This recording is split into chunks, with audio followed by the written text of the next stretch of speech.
کەمینەی دەسەڵاتداری هەرێمی کوردستان کە بە ناوی شەرعیەتی شۆڕژێڕیەوە لە دوای ڕاپەڕینی بەهاری ساڵی 1991 خەڵکی کوردستانەوە قۆڕخی کایە جیازیەکانی سیاسی و ئابووریان کرد و زۆرێک لەو هاوڕێیانەی خۆشیان لەبیر کرد کە ڕۆژانێک لە شاخ و لە سەردەمی شۆڕشدا هاوسەنگەری یەکدی بوون. محەممەد مەحموود قادر کە لە ئێستادا هەڵکشانی تەمەن و بێکەسی ئاسۆی ژگانی لێل کردووە و لەو کاتەوەی دەسەڵاتی خۆماڵی کوردی هاتۆتە ئاراوە ئەو لە مزگەوتێکدا ژیان بەسەردەبات. ڕۆژانێک پێشمەرگە بووە و وەک خۆی دەڵێت 12 ساڵ چێ و نزار و پێدەشتەکانی لە پێناو خەباتی نێتەوەکەی داتەی کردووە و هاوسەنگەری زۆرێک لەوانە بووە کە لە ئێستادا لە ترۆپچی دەسەڵاتدان و دوای گەیشتنیان بە کورسی و پارە هاوسەنگەرەکانیان بە فەرامۆشی سپارد.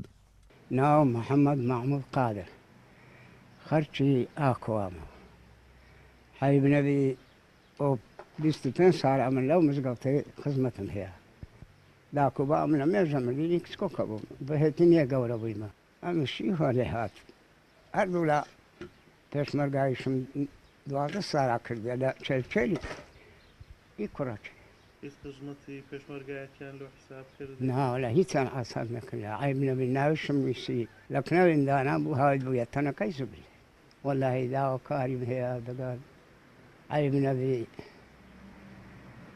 دەگەر ئارەبانەکەم لەوە پیا بکەن عیب نەبی بەوە تا ساریشان محاشیان بەڕە.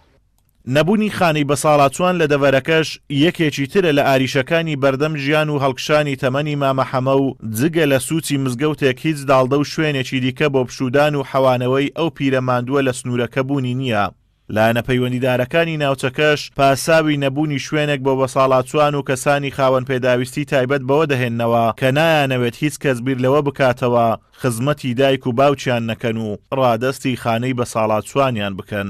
خانەی بەساڵاتوان ڕەنگە پێویستێک بی لە هەندێک حاڵەتدا بەڵام لە دەبەریمە نییە تا ئێستا ڕەنگەمەش بۆ خۆمان هۆکار بین کە بۆی کە تەجدیعی ئەو حاڵەتەمان نەکردێت لەبەر ژینگە و کەلتوری دەڤەرەکە کە کەلتورێکە کە پەیوەستە بە هەندێک بنەماکانی ئەخلاقی لە خزمەتکردنی مەسەڵەن داک و باویان و تەجدیع نەکردنی هەندێک حاڵەت کە خەڵک فکر لێ بکاتەوە خزمەتی داک و باویان بیان کەس عەزیزەکانیان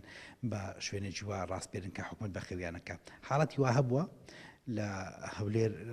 زیان کراوەتەوە بەڵام لە سنتەری ئەو چوار قەزایی نییە ئەوە بەو معنای نییە کەمە زەرورەتێک نییە تەسەوڕەکەم بەپێی زەمن ڕەنگە ئەوەش یەک لە پرۆژەکان بەوەربوونەوە لە ڕوخسارە ماندووەکەی محەممەد مەحموود هەرزوو تێدەگەی دادپەروەری کۆمەڵایەتی کە دروشمی شۆڕش و خەباتی شاخی حیزبەکان بوو دروشمێکی خەڵەتێنەری شۆڕجێڕەکانی شاغ بوو کە دەرەنجامەکەی خستنەوەی کۆمەڵێک بازرگانانی سیاسی بوو بۆ تاڵانکردنی شار و شاخی کوردستان. زستانی سارد و بەفراوی دەڤەری ڕواندزیش هاوشێوەی هاوڕێ شۆڕژێڕەکانی بێبەزەییە لەگەڵ مامە حەمە و هەر بۆیە سەرەڕای 67 ساڵی تەمەن و کەم ئەندام بوون ناچارە بەدەستەکانی خۆیدار بۆ زۆپاکەی ببڕێتەوە و لە پاڵ گڕ و کڵپەی زۆپایداردا کەمێک لە هەناسە ساردەکانی بەبادا. ئازاد و مەراوەی کەناڵی ئاسمانی پەیام دەڤەری سۆران.